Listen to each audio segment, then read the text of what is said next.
Cavity کو دیکھتے ہیں. اب اس کے لیے کون سی انسٹرومنٹیشن استعمال ہوتی ہے؟ ڈیکیولم اور وینا ٹائپ اسپیکولم استعمال ہوتے ہیں. اب یہ جو نمبر 6 میں دکھایا گیا یہ ہمارے پاس تھیوڈیکولم ہے، اور یہ جو ہے نا جس کو کیلین اسپیکولم یا وینا ٹائپ اسپیکولم کہتے ہیں، تو یہ ہمارے پاس اس کی یہ بھی نیزل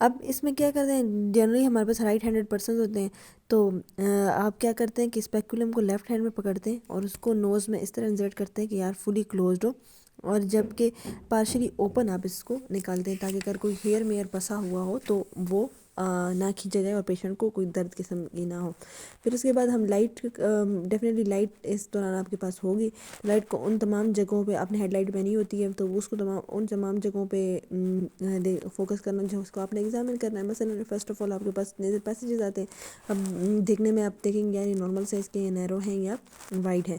نیرو ہے تو مطلب آپ کے پاس ڈیویٹڈ نیزل سیپٹم ہو سکتا ہے یا کوئی ہائپرٹروفائڈ ٹربینیٹس ہو سکتی ہیں. وائڈ ہیں تو اٹروفک رائنائٹس ہو سکتا ہے جس میں ہمارے پاس ٹربینیٹس کی اٹروفی ہو چکی ہوتی ہے، اس کی وجہ سے آپ نیزل پیسیجز ہوتے ہیں وہ وائڈ ہوتے ہیں. سیپٹم کو دیکھیں آپ کے یہ ڈیویٹڈ تو نہیں ہے، کوئی بونی لوکلائز بونی گروتھ یعنی اسپر تو نہیں ہے، کوئی السر تو نہیں ہے، پرفوریشن تو نہیں ہے، سویلنگ تو نہیں ہے. سویلنگ ہے تو یا تو ہیماٹوما ہو سکتا ہے یا کوئی ایپسس ہو سکتا ہے. گروتھ دیکھ لیے رائنوسپوریوڈوسس یہ ایک فنگل ٹائپ انفیکشن ہے جس میں پوائڈ ماس بنتا ہے، یا کوئی ہیمنجیوما تو نہیں ہے، لوکلائزڈ آپ کے پاس tumour of the blood vessels تو نہیں ہے. فلور آف دا نوز کو دیکھیے.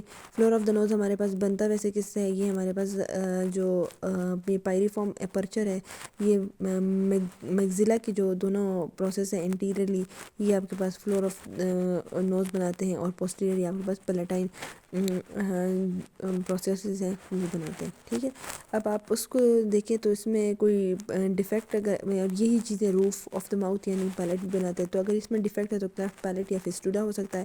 سویلنگ ہے تو کوئی ڈینٹل سسٹ ہے یعنی دانت کی کوئی کی وجہ سے ہمارے پاس جو کوئی سسٹمائڈ ماس یا انفیکٹ ہو گیا ہے وہ اوپر آ سکتا ہے اور وہ پش کر سکتا ہے. نیوپلازم ہیمنجیوما گرینولیشنز یعنی فارم باڈی اور اوسٹیائٹس کی وجہ سے تو نہیں ہے.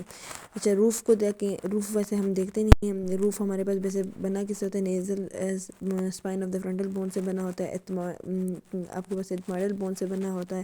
پھر باڈی آف دا اسپینوئڈ سائنس سے بنا ہوتا ہے، اور یہ تقریباً آپ کا جو روف بنا رہا ہوتا ہے. تو ویسے اس کو دیکھا نہیں جاتا یہاں پہ olfactory میوکوزا ہوتا ہے، لیکن ایٹروفک رائنائٹس میں ہم دیکھتے ہیں کہ یہاں پہ ہمارے پاس کرسٹ وغیرہ بنے ہوتے ہیں. پھر آپ لیٹرل وال دیکھیں. لیٹرل وال ڈیفینیٹلی اس میں ہمارے پاس ٹربینیٹس ہوتے ہیں، اور ان کے نیچے جو میٹسز ہیں وہ آپ دیکھیں وہ انفیریئر ٹربینیٹ اور مڈل ٹربینیٹ تو پھر بھی کچھ نہ کچھ دکھ جاتا ہے، اور اس کی میٹسز بھی دکھتی ہیں. اب اس میں آپ دیکھیں کلر آف میوکوزا. سب سے پہلے آپ کے پاس جو میٹس ہے اس کے اور ٹربینیٹ ہے اس کو میوکوزا نے لائن کیا، وہ دیکھیں کہ وہ کس طرح کلر ہے. پیل گلسننگ ہے تو ٹھیک ہے، اگر کنجسٹڈ ہے یا ریڈ ہے تو انفلیمیشن ہے اور بہت پیل ہے تو الرجی ہے. ٹربینیٹ زیادہ انلارج ہوئے ہیں تو یا تو ڈی این ایس کی وجہ سے کمپنسیٹری انلارج ہو سکتے ہیں، اور یا میں بھی الرجی کی وجہ سے. اچھا جس طرح ہائپرٹروفک رائنائٹس میں اسمال اینڈ روڈیمنٹری ہو سکتے ہیں. ایٹروفک رائنائٹس میں جس طرح میں پہلے بتا چکی ہوں. ڈسچارج دیکھیں کہ وہ تو کہیں نہیں آ رہا، اب وہ ڈسچارج سیرس ہے یعنی فلوئڈ لائک ہے، یا آپ کے پاس میوکوائڈ ہے. میوکوائڈ ہے تو بیکٹیرین انفیکشن سپر امپوزڈ ہو چکی ہوگی. اب یہ اگر مڈل میٹس میں ہے تو مڈل میٹس کو ہم آسٹومیٹل کمپلیکس بھی کہتے ہیں، کیونکہ اس میں میگزیلری فرنٹل اور ایتھمائڈل سائنسز سارے اوپن ہوتے ہیں اور کمیونیکیٹ کرتے ہیں. تو ڈیفینیٹلی ان تینوں میں سے کسی کا انفیکشن ہوگا جس کی وجہ سے ان کی میوکوزا نے سیکریشنز پروڈیوس کی ہیں اور وہ مڈل میٹس پہ آپ کو نظر آ رہی ہیں. کوئی ماس تو نہیں ہے. ماس یا تو پولیپ ہو سکتا ہے یا کوئی کارسینوما ہو سکتا ہے یا رائنوسپوریوڈوسس ہو سکتی ہے.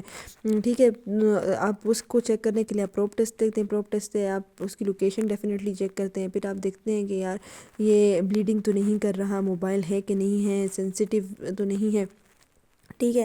اب اٹیچمنٹ آف دا ماس کے کیسے معلوم کر سکتے ہیں آپ؟ اس کے ارد گرد جو پروب ہے اس کو احتیاط سے موو کریں تو آپ کو سمجھ آ جائے گی کہ یار اس کا جو پیڈنکل ہے یا سٹاک ہے وہ کہاں پہ ہے.